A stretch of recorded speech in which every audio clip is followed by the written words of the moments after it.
Muy buenos días, queridos alumnos.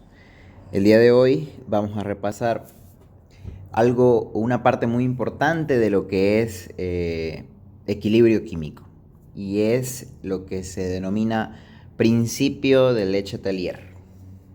Bien, este principio de Le Chatelier nos marca algo muy importante en el equilibrio. Lógicamente, todas las definiciones de equilibrio ya las hemos visto.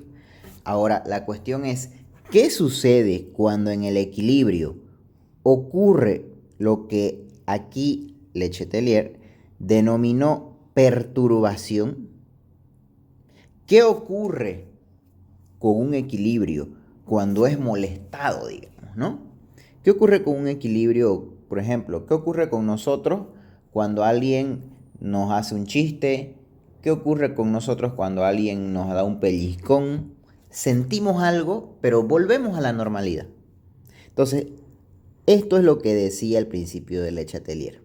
Si se presenta una perturbación externa sobre un sistema en equilibrio, ¿qué sucede? El sistema se ajustará, es decir, tratará de volver a un equilibrio, de tal manera que se cancele parcialmente dicha perturbación en la medida que el sistema alcanza una nueva posición de equilibrio, es decir, mantiene de nuevo un equilibrio, pero con ciertos pequeños cambios. Bien, entonces, en función a esto, vamos a empezar a repasar qué cambios son los que ocurren y qué son estas denominadas perturbaciones externas. Empecemos. Este término perturbación, bien, tal vez si lo escuchamos como tal, no lo vamos a asociar a algún parámetro físico o químico. Entonces, debemos explicar bien a qué se refiere esto. Entonces, el término perturbación se refiere a experimentar cambios en lo siguiente. Podemos experimentar cambios en lo que se denomina concentración. Bien, ¿a qué se refiere? A aumentar moles en reactivo o moles en producto. Podemos realizar perturbaciones en el sistema en función a presiones, principalmente cuando se trata de gases, volumen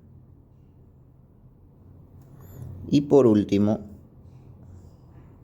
temperatura.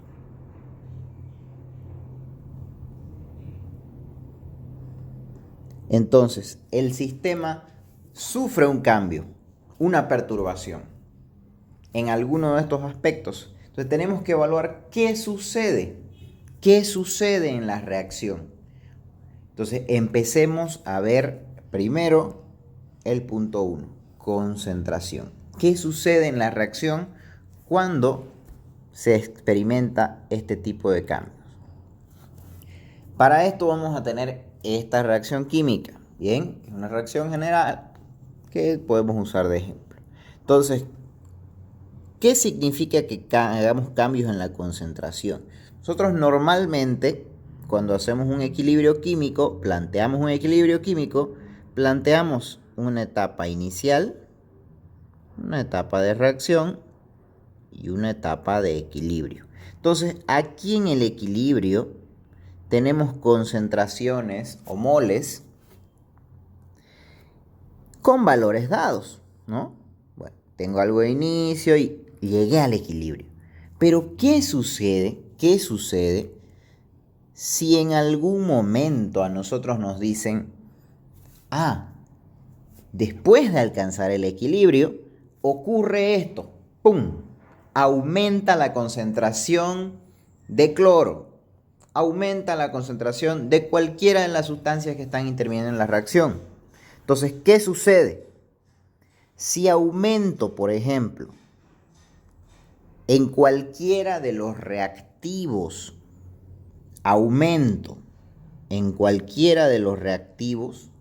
va a generarse un nuevo equilibrio en donde la reacción que va a suceder es como que se puede reactivar. ¿Qué quiere decir esto? que si agrego más reactivo, lógicamente se producirá más producto.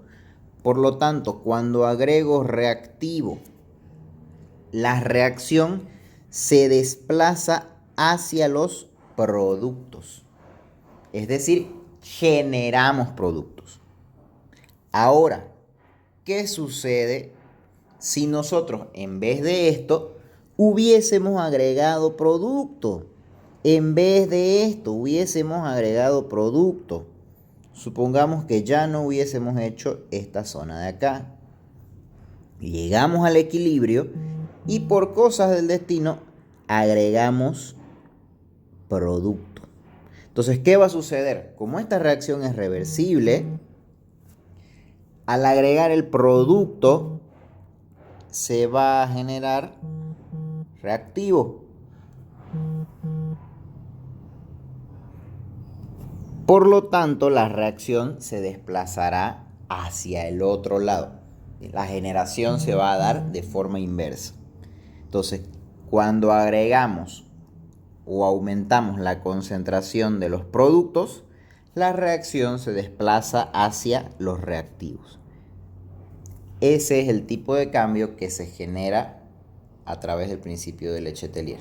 Ahora es importante mencionar, y muy importante mencionar, que acá el valor de K que se pueda tener para este equilibrio es el mismo valor que se tendrá para este y para el otro.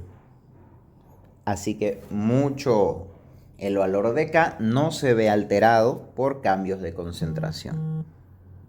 Vamos entonces ahora a continuar.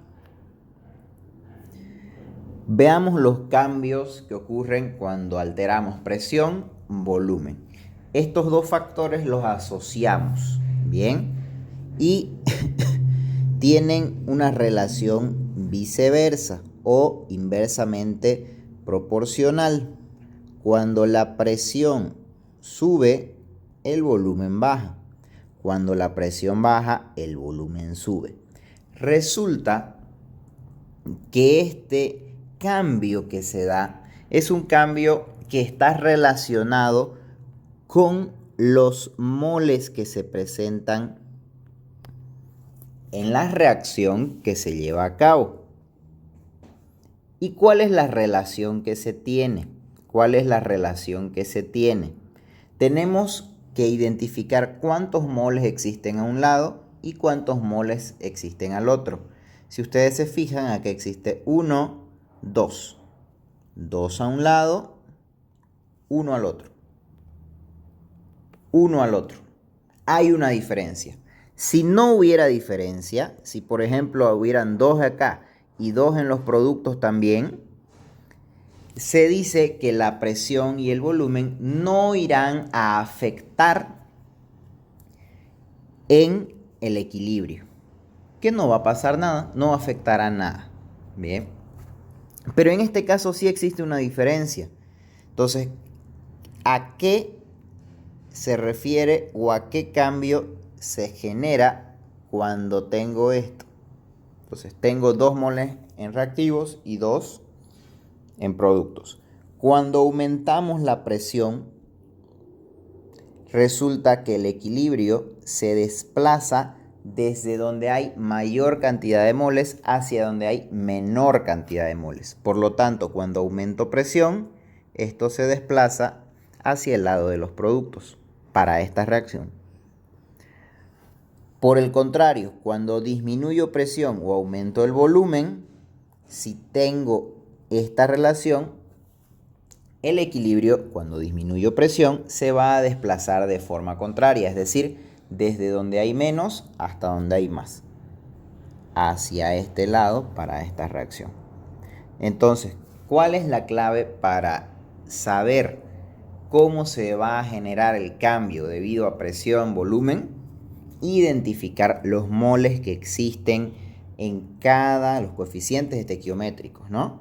Que existen en la reacción. Los comparo, si dan igual, no hay influencia. No existe un cambio. Pero si hay una diferencia, sí. Si aumento presión, va de mayor a menor. Si disminuyo presión, va de menor a mayor. Y también es importante mencionar que este equilibrio, es decir, el cambio que se genera a partir de este equilibrio, no afecta el valor de la constante de K, no lo afecta. Bien, sigamos con más variables. Vamos ahora con la temperatura. Vamos a tener nosotros esta reacción. Nuevamente, la temperatura cuando experimenta un cambio va a generar ese cambio en función al tipo de reacción que se genere o que se tenga presente. Entonces, el tipo de reacción en función a la liberación de calor o a la ganancia de calor. Entonces, eso se va a definir a través de algo o un valor numérico que se denomina entalpía de reacción. Bien, la entalpía de reacción está en función de la temperatura y lógicamente expresa el movimiento de calor que puede existir en la reacción. Entonces hay reacciones exotérmicas y endotérmicas. Las reacciones exotérmicas dan de cuenta de que dentro de la reacción se sufre un calentamiento. ¿Qué quiere decir? Que el sistema expulsa calor y por eso es que nosotros lo sentimos. Por eso es que tiene un signo negativo, porque al expulsar calor, el calor se mueve desde adentro hacia afuera, sale del sistema negativo. Y endotérmica, bien, endotérmica se da cuando el calor, en vez de ir de adentro hacia afuera, va desde afuera hacia adentro. Es como que necesitamos más bien calor. Bien, entonces por eso es como que una ganancia de calor y es positivo. Entonces, ¿qué sucede cuando nosotros tenemos este tipo de reacciones? Vamos a hacer el ejemplo. ¿Cómo se lo puede identificar fácilmente? Cuando yo tengo una reacción exotérmica, eso significa que el calor sale. Por lo tanto, para exotérmica, ¿no? Por lo tanto, yo lo podría ejemplificar mostrando acá la energía o el calor, porque está saliendo para exotérmica. Ahora, ¿qué pasaría si yo tengo una reacción endotérmica? Es como que yo necesito el calor, por lo tanto estaré a este lado. Entonces, dependiendo de la reacción, a usted le dará un valor de entalpía de reacción, puede ser negativo o positivo. Si es exotérmica será negativo, si es endo será positivo. Entonces, de acuerdo a lo que tenga usted, coloca la energía. Lógicamente colocará una de ellas. Una vez coloca, tenemos que asociar a lo que hacíamos en concentraciones. Si aumentamos la temperatura, aumenta en ese lugar la energía. Entonces, por ejemplo, ¿qué sucede cuando en la reacción exotérmica aumento la temperatura? Exotérmica es esta. Si aumento en los productos, la reacción ¿hacia dónde se desplaza? Hacia la izquierda. Por lo tanto, esto tiene un desplazamiento en este sentido. Y lógicamente, si disminuyo acá la energía, pues lógicamente la reacción se va a desplazar hacia este lado. ¿Qué significa? Que la reacción se desplazará hacia la derecha cuando baja la temperatura en reacciones exotérmicas. Ahora, ¿qué pasa en la endotérmica? Tendríamos esto de color verde. Entonces, si aumentamos la temperatura es como que aumenta aquí la energía. Entonces, si aumentamos en reactivos, la reacción se va hacia el producto. Esto para endotérmica. Y lógicamente si disminuimos en reactivos, la reacción se viene hacia ese lado. Y eso es lo que tenemos. El cambio de temperatura, bien, el cambio de temperatura es la única variable que puede alterar el valor de K. Esto es muy importante. Si cambiamos la temperatura, habrá un nuevo valor de K. El valor de K está en función a la temperatura. Eso igual es muy importante. Ahora, hay otro factor más. ¿Qué sucede cuando tenemos catalizadores? ¿Qué es un catalizador? Vamos a hacerlo acá. ¿Qué es un catalizador? Catalizadores. Bien. Un catalizador es una sustancia o condición, bien, o un medio a través del cual la reacción puede sufrir una aceleración o una desaceleración. ¿Qué significa que una reacción puede darse de forma más rápida? Entonces, los catalizadores no afectan el equilibrio. Bien, eso es importante. Los catalizadores no afectan el equilibrio. El equilibrio será el mismo.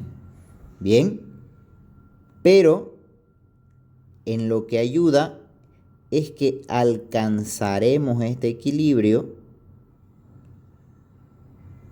más rápido.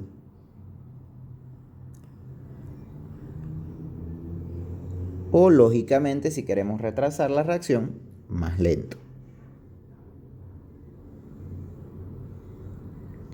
Por lo tanto, los catalizadores no afectan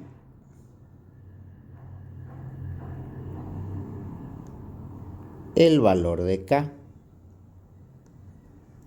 ni tampoco los valores en equilibrio. Es decir, las concentraciones, presiones que podamos tener, no las ve afectadas. Solo las alcanzamos más rápido. Y listo.